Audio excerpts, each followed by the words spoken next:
sa ating lahat at aking morning for devotions for today.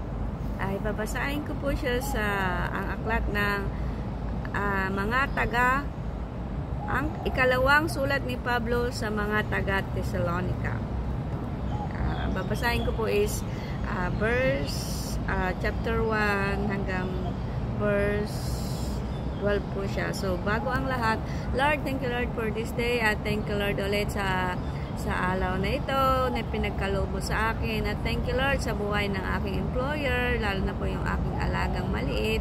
Lord, thank you Lord din po sa aking YouTube channel at page at thank you Lord po sa kalakasan na binibigay mo sa akin, Panginoon.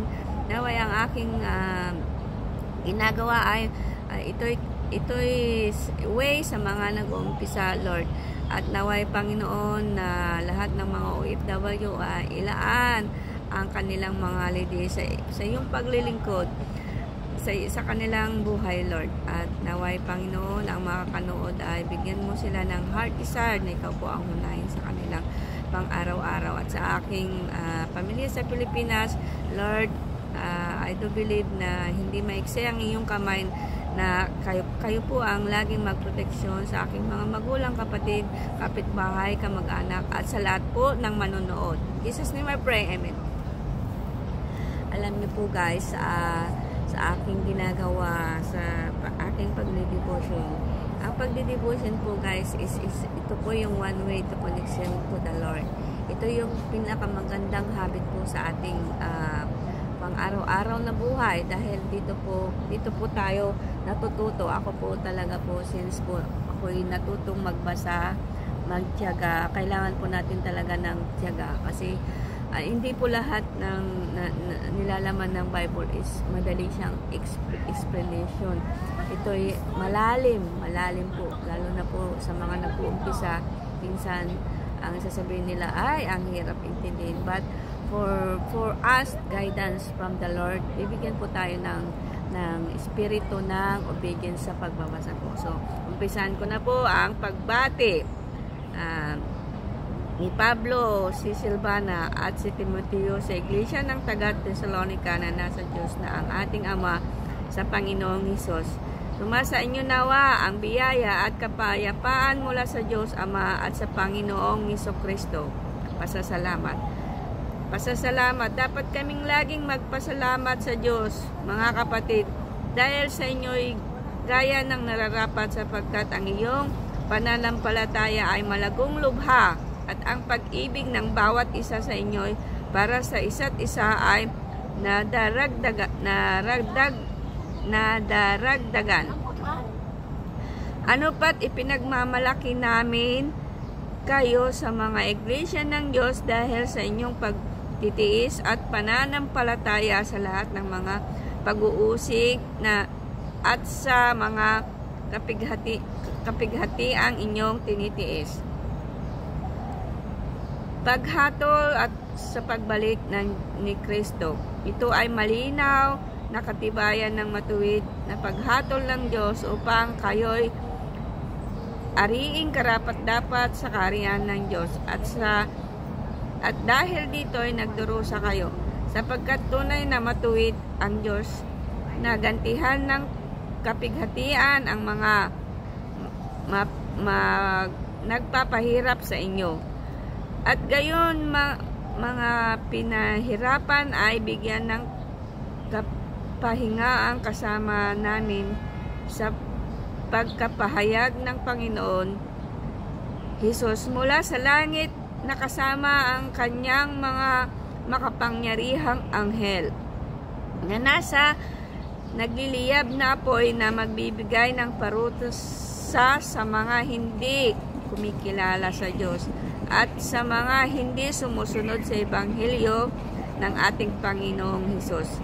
At ang mga ito'y tatanggap ng kaparusahang walang hanggang pagpuksa at palalayasin sa harapan ng Panginoon at mula sa kalalahatian ng kanyang kalakasan. Kapag dumating siya sa araw na iyon upang luwalhatiin sa kanyang mga banal na kamanghaan ng lahat ng mga sumasampalataya sapagkat ang aming patutuo sa inyo'y pinaniwalaan. Dahil din dito ay lagi naming idinadalangin kayo'y ariin na ating Diyos na karapat-dapat sa pagtawag sa inyo at tuparin ang bawat hangarin sa kabutihan at gawa at ng pananampalataya na may kapangyarihan upang ang pangalan ng ating Panginoong Hesus ay luwalhatiin sa inyo at sa kayo'y kanyang ayon sa biyaya ng Diyos at ng Panginoong Hesukristo. Alam niyo po, napakaliwanag po ng sinabi ng Bible na ang paghatol sa pagbabalik. Ito po.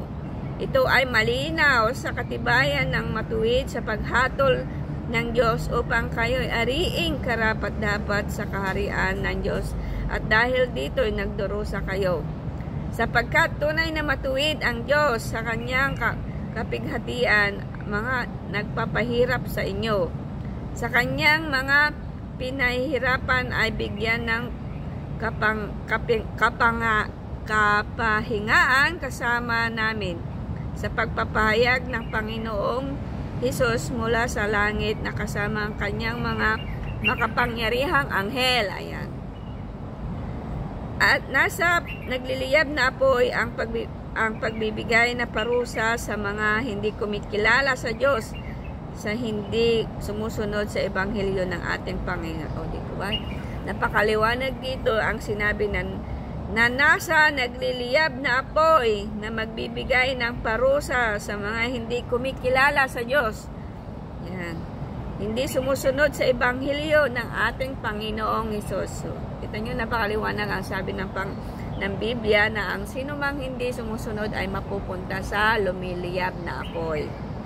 At ito'y tatanggap ng kaparusahang walang hanggang pagpuksa at palalayasin sa harapan ng Panginoon at mula sa kalahatian ng kanyang kalakasan. Ayan.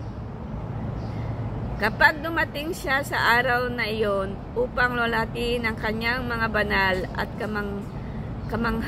kamanghaan ng lahat ng mga sumasampalataya. Ito naman. Yung mga lahat ng sumasampalataya ito.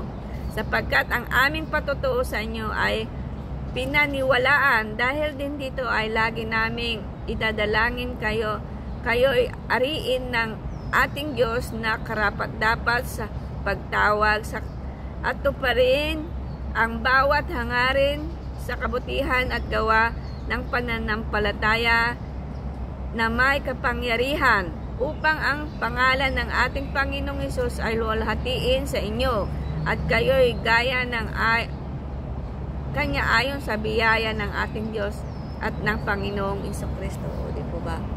Ang paggawa po ng biyaya sa ating buhay ay yun na po yung bunga ng ating pananampalataya sa Poong May Kapal. Yung kung mananampalataya ka talaga is talaga pong makikita po talaga sa ating pamumuhay. Kung dati is madamot ka, nagiging mapagbigay ka na. Kung dati chismosa ka, hindi na ngayon. Chismosa ka na lang sa pagbabasa ng Bible. Kung dati is lagi ka na lang yung lagi na lang makamunduhan. Alam niyo, makamunduhan yung lagi na lang may gusto na hindi naman dapat.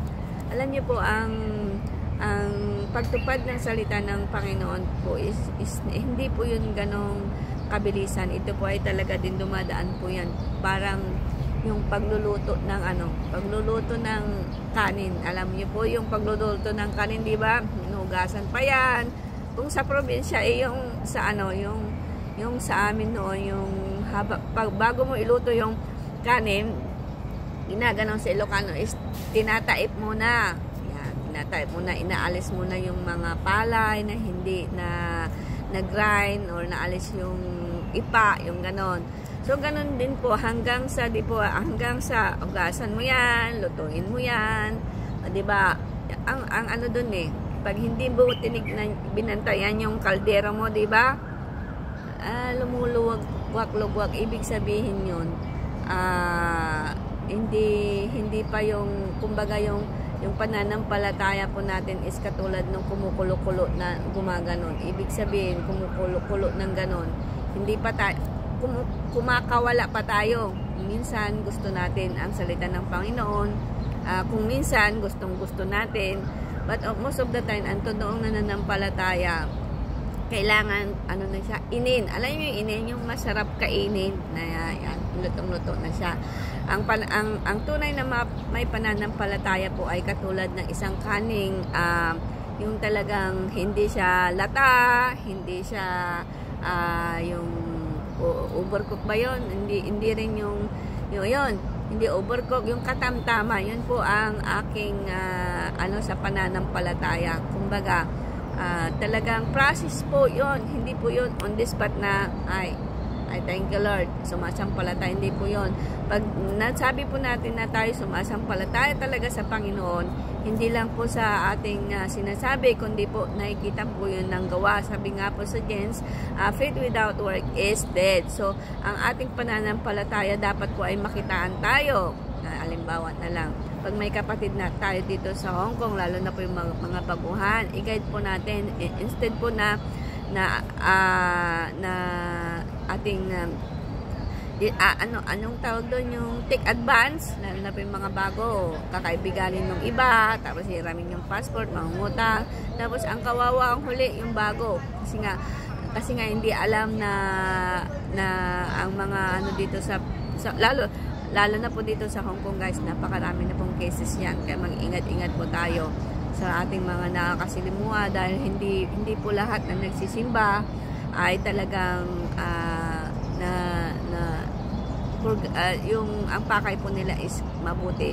Be discerning po, dahil po sabi nga po sa Bible, kahit ang mga kahit nga ang di mabubuting asal o kahit nga ang demonyo man ay nagdarasal din yan.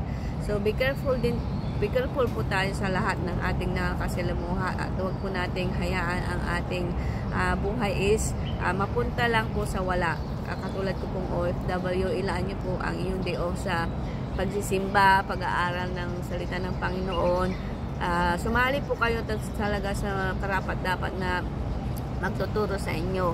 Hindi po lahat ng simbahan po ay tama po yung itinuturo. So, Richard, ano po rin po niyo yun. Tignan nyo rin po yun. At higit sa lahat po guys, mas masarap po mabuhay ang naaayon sa Panginoon. Bakit? Kahit magkamali ka man, taas noo ko pa rin. Makaka-smile kanino man. Unlike na lagi ka na lang nagtatago sa mali. Alam mo na walang peace of mind. Ang totoong may pananampalataya at paglilingkod sa Panginoon is in the midst of needs, in the midst of challenge, si Lord lang ang kanyang tinatakbuhan. Hindi po yung tumatakbo kung kani-kanino. So hanggang dito na lamang po. Sana'y po guys, magbasa rin po kayo ng Biblia, dahil ito po yung ating pundasyon sa ating paglago, sa ating spiritual. Bye-bye!